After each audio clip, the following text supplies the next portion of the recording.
That who we haven't fought. Imagine that. They gotta lie. They gotta lie. They gotta lie all the time. They can't even believe their own lie. You can't even believe your own lie. I want to be the best. So when I see certain guys out there, and I seen Teo his last fight, I was there front row, and I'm like, damn, this dude is like, he like a baby Roy. Like he like doing things hands down, flashy. Much of it. You know, I think that he believes in himself. That's one thing. But I'm here to destroy his dreams and all that he wants to do and become. You can't take this from me. I worked very hard. At a recent press event, Teofimo Lopez sent a strong message to Shakur Stevenson. He made it clear that he plans to take control of the fight from the first bell and warned that anyone underestimating him will regret it. Lopez promises to display his power, skill, and determination fully in the ring. They kept asking that protection program. Money talk, walk. Money talk. Lopez enters the fight with unwavering focus. His goal is simple: to dominate and leave no doubts about his abilities. Every statement he makes shows his commitment to victory and readiness to prove himself against a top opponent. Yeah. I'm gonna beat him up. I'm gonna beat him up. And we know at one point you contemplated retirement. Seems like you're in a good place now. You're active. Where are you at right now? Where are you feeling about your career?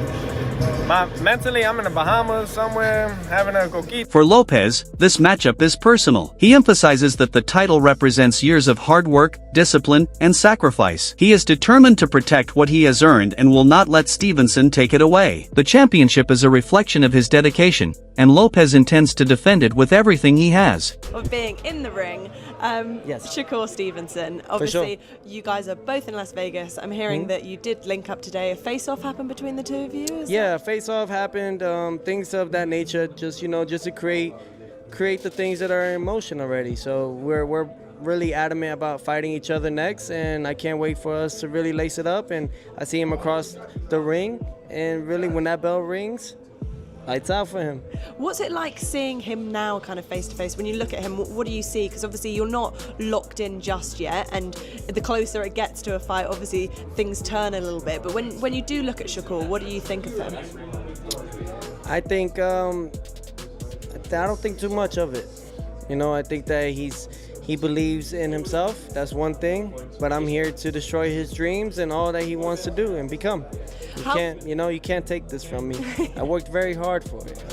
I've bled for this, and I'm not taking nothing from him, but I just believe that what's gonna happen next is for destiny. And Analysts suggest the fight could last all 12 rounds, with the opening rounds potentially deciding the momentum. Stevenson might start cautiously, observing Lopez before committing fully. If Lopez dominates early, Stevenson will need to adjust later, making the final rounds tense and competitive. If Lopez falls behind initially, Stevenson could control the fight and secure a comfortable victory. The matchup is shaping up as a strategic battle where timing, stamina, and decision-making will be crucial. I don't think that Shakur is going to come out and try to fight or take the fight to Teo in the first 6 rounds at all.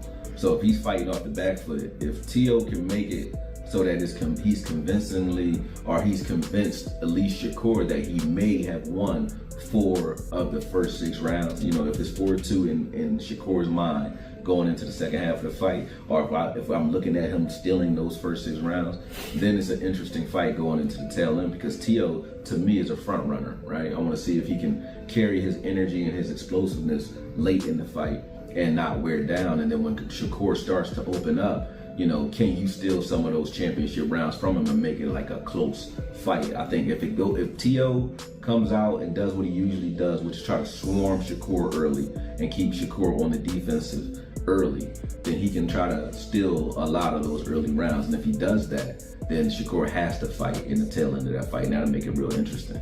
If I'm looking at the first 3 rounds, first 4 rounds, and Teo looks like he's losing those rounds convincingly, then it's an easy night for Shakur, unanimous decision in my opinion. Because I don't think Teo is going to bring anything late in the game, to this fight. I think if he is who he's always been, he's going to get gassed after like the 7th round and then take some rounds off. And when he does that, Shakur will open up and start to try to pick him apart, pot shot him, and do things like that. But this is the perfect fight, narrative-wise, for Shakur, because I've been waiting for Shakur to get into that fight where, he doesn't have the fight where, he doesn't have his Diego Corrales fight, where you think he's actually in danger. Shakur has been he's been outclassing everybody he's in the ring with. You know what I mean? Then the guys that you think could give him some work, like De Los Santos, I know people hate when I bring that fight up, but I want to. Shakur Stevenson says his drive comes from a desire to face the toughest challenges. He's studied Lopez's confident, flashy style and sees it as an opportunity to test his skills against a high-level opponent. Past experiences, including difficult fights, have prepared Stevenson to adapt under pressure, making him confident in his ability to handle Lopez's speed, power, and unpredictability. He plans to approach the fight strategically, using his experience to navigate every round effectively. But bro, what is it about you that has you,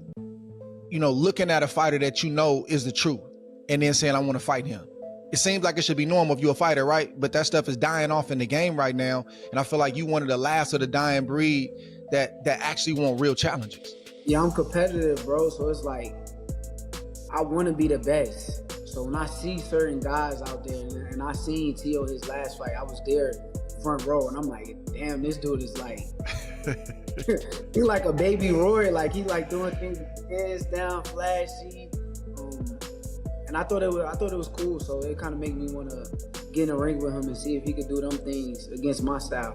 Your last fight was against William Zepeda in July, and you fought a totally different way. It wasn't the easiest way or the best way to fight, but I think it was good for you and your development because it not only sent a message to the rest of the division, one up, your division at that time, and then the one above you, but it sent a message to the fans. But I think it also did something for you to prove to yourself that, man, listen, that wasn't like my best performance, but I showed you I can get it out the mud. What did that performance kind of do for you now that you look back at it? Honestly, I think like styles-wise, I think that Zepeda's style is the style that's supposed to give me the most trouble. Like guys that box and give me time to think is the guys that's gonna have a fit with me all night. But the guys who press me and put me against the ropes and throw a million punches, that's the style that's supposed to give me trouble. So I went out there and I prevailed against that style, and now I'm fighting against a boxer, which for me it just makes it more fun. I don't have to deal with a guy that's trying to like wear me down. Of boxing on this side of the world. Listen, there's nothing like the Garden.